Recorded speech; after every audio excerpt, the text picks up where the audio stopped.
So, all of this stuff. And so I looked at all this stuff, and then I'm thinking, well, okay, let me start from a neutral perspective. And this is what I did in the book, okay, in the Libertarian Charter. I put into the book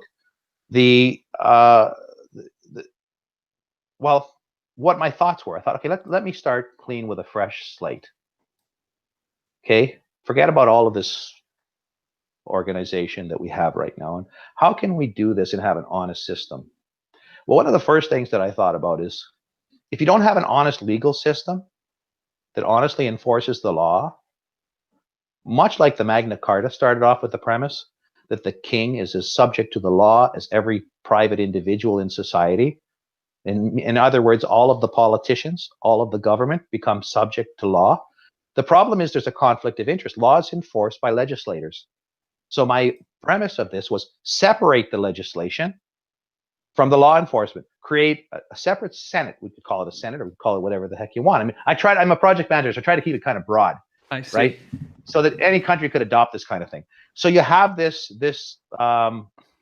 organization, which is, I called it a Senate, but I mean, don't confuse it with the current Senate or the current system.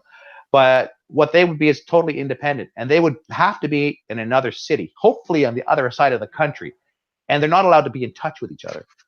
And basically, all the Senate does is enforce the law. The legislature makes the law, but the Senate enforces the law. So you have a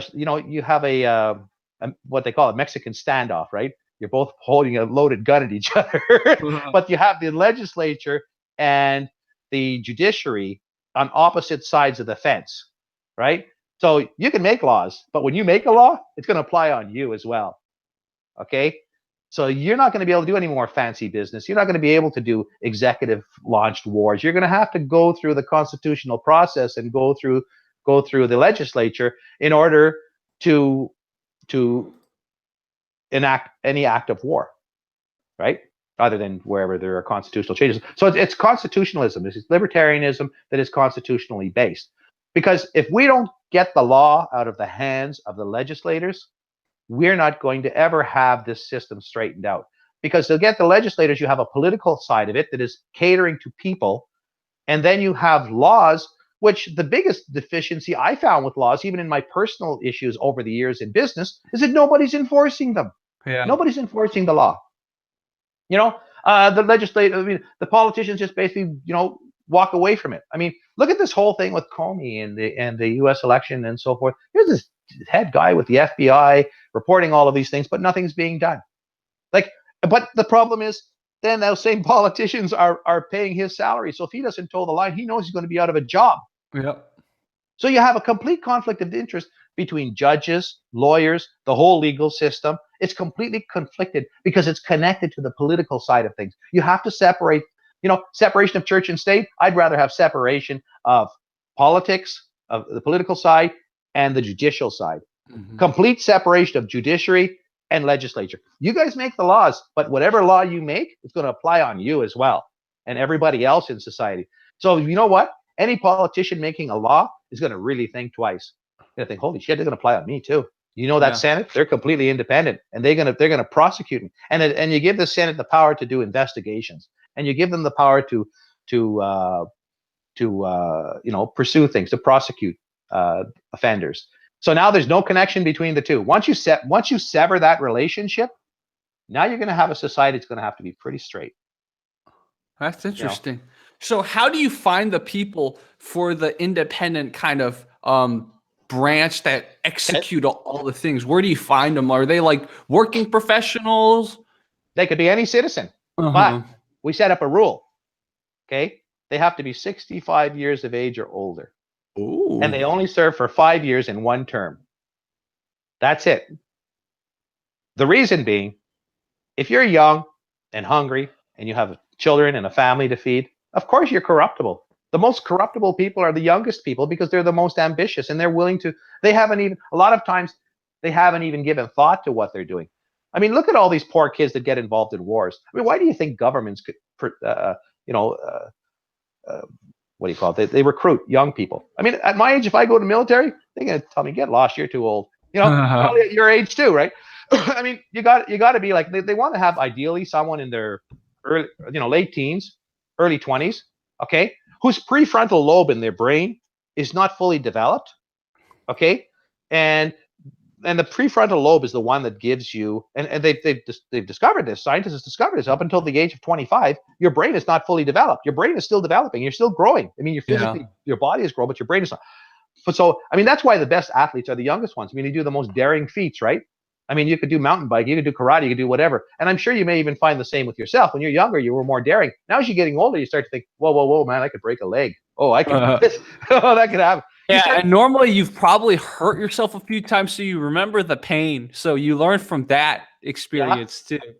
That too.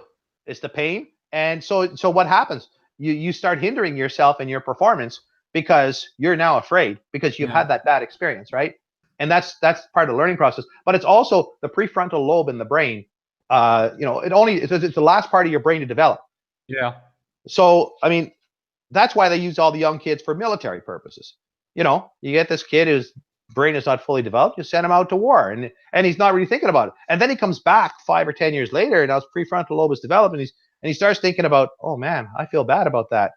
Oh man, like I did that, and I killed that child, and but he could have been a bomber. It could have been, like all this stuff starts running, and God knows whatever else. I mean, all the horrors of war, right? Mm-hmm. So this stuff is now running in the guy's mind, and now he's got PTSD, right? Because he can't deal with it. It's like, holy shit, It's like this whole thing about I remember you doing a video where you're saying about, good and bad. You were balancing out, if you follow the religion and you do the good thing and you do the bad thing, it's the same kind of thing. Well, imagine if you reach a point in your life where you finally start thinking like you're thinking now about good and bad and what's the options, but now you've done all these bad things. That's a heavy burden, man. That is. And in psychology, there's a concept called cognitive dissonance, right? Yes. So if you're trying to be a good person, but you remember in the past you've done a lot of bad things, it's more easy for you to go back to doing the bad things because that keeps your psyche in check. It's like, well, at least I'm not being a hypocrite. It's like in Rwanda or any of those mass genocide situations, why do people just start killing? They killed one person maybe because it was in everyone's energy, right? They're like, fuck, I killed one person. Oh, fuck, what do I do? You keep killing that. You get a kind of a mass psychosis going. Yeah. Yeah. But one of the things that I found, and it's also something I cover in the book, there's a professor called Professor Robert Hare. He's with the University of British Columbia, my alma mater. Mm-hmm. And Professor Hare did some studies on prisoners who were psychopaths. Mm-hmm. He's one of the world's leader, and he developed the Hare psychopathy test, which is used worldwide now for determining if somebody is a psychopath. Mm-hmm. Okay? But Professor Hare has gone beyond that because he started out with criminals in the prisons, and then he started to do these studies on business people and professionals and lawyers and so forth. And he found the highest numbers of psychopaths are in the legal profession and horrible. Political profession. Yeah. I mean, is it normal, like we were talking before, for a person to be gloating about a war, about bombing and killing people? We conquered. This sounds like some Roman victor in a movie or something. Yeah. Like she's playing out some movie scene. This is not something of somebody that of a level of consciousness that I want running my government or running anything, politically, where you're going to put people's life on the line. But so there's a situation of psychopathy, and the psychologist may look at it. Maybe some. I'm not saying this person is always a psychopath, but certainly demonstrating psychopathic behaviors. And it's basically, and it's interesting because Professor Hare, I read his book about Snakes in Suits is one of his books. Okay. And he talks about this, about in business, about people with no consciousness. And it's one of the things for me, because I've had business situations where people had basically no integrity whatsoever, or had to deal with these individuals. And one of the questions I often asked myself, because I was raised a Christian, why? Like, why would you do this? Why would you screw me over in a business deal? Like, we could do more business in the future. That was my thing. We could do more business in the future. I was your friend. I was working with you. I thought we had a good thing going. And then the guy pulls a stunt, right? So it's like, I had a problem with that in my mind. I was really like locked in my brain. Like, why? I don't get it. Because it's not even good business. And then I started to find out about psychopaths, and I read a few of Hare's books, and hey, okay. Because I mean, Hare actually tried to reform these people in the prison. He started to put on programs, okay, to reform psychopaths. And he found out, and he did, and then when he found out when he started doing MRIs on them, that there's parts of their brain that are not developed. Exactly. That they, yeah, and so basically, it's a precondition. And he found out that when he was doing therapy with them, like group sessions and that, they start to mimic each other. Like they start to see, oh, this is how you do sympathy. This is how you do sadness. And they would start like pretending they're crying and they're upset. Yeah. And they would like role play. They'd start acting. And they figured if they could act like this, they could get out of jail, right? Yeah. By pretending that they now had a conscience, which they don't. And so you scan these guys and you find they don't have a conscience. And what's interesting, and this is where the revolution in psychology is coming in. Okay, this is going to be the big one in the next few centuries, maybe sooner. You can scan their brain. You don't have to ask the guy questions. You don't have to do a test. Scan his brain, you'll see if he's a psychopath. Yeah.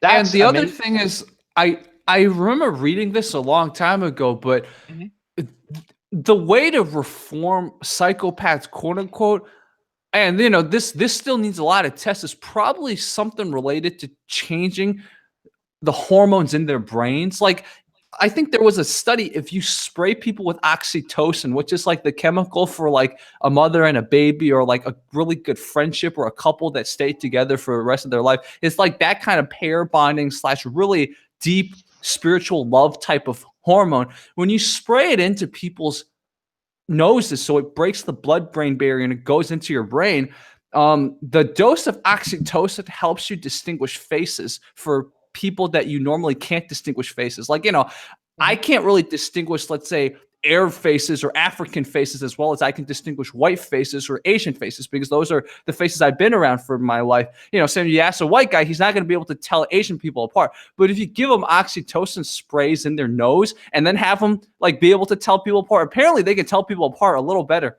I don't know. So there's like, there could be ways of helping psychopaths, you know, not to say they're not coping well in society. There could be an argument to say they actually cope the best in society, but there is a way potentially to help them normalize in society using chemical means that build up the brain's natural abilities to develop empathy. So that's just an idea. I don't know how much they'll test that, but that's just something I thought about.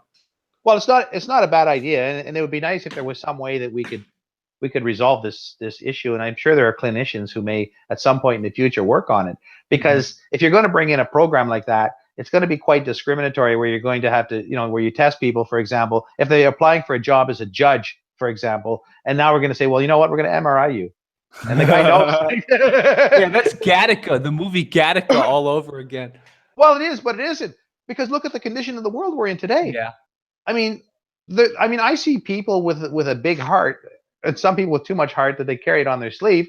And then I see people with no heart at all who are as cold can get. I see people who are con artists, manipulators, and you see a lot of these guys. And I mean, Hare says in his book that they reach for the highest echelons of society, and they often attain it because they're cutthroat. They'll pretend to be your friend. They're charming. They're absolutely charming, and they know how to play people. And they'll play you, and they'll get to their position, and then they'll step on you and squish you like a grape. Yeah. You know. So I mean, these are not the kind of people you want running society, but they're everywhere. I firmly believe the legal system's full of them, and so does Hare. Hare tends to say What's that this as well. book again? Let me just write this down so I can link it later when the video gets published. It's Professor Robert Hare, and his last name is spelled Hare. And the name of the book is Snakes in Suits. Oh, okay. Someone told me about this book. Oh yeah, this is an eye opener. I mean, this is where you start to, you know, you're probably things in society that you look at and you say, why is it like that? Like, why are these people so callous or cruel or mean? And it doesn't seem to faze them.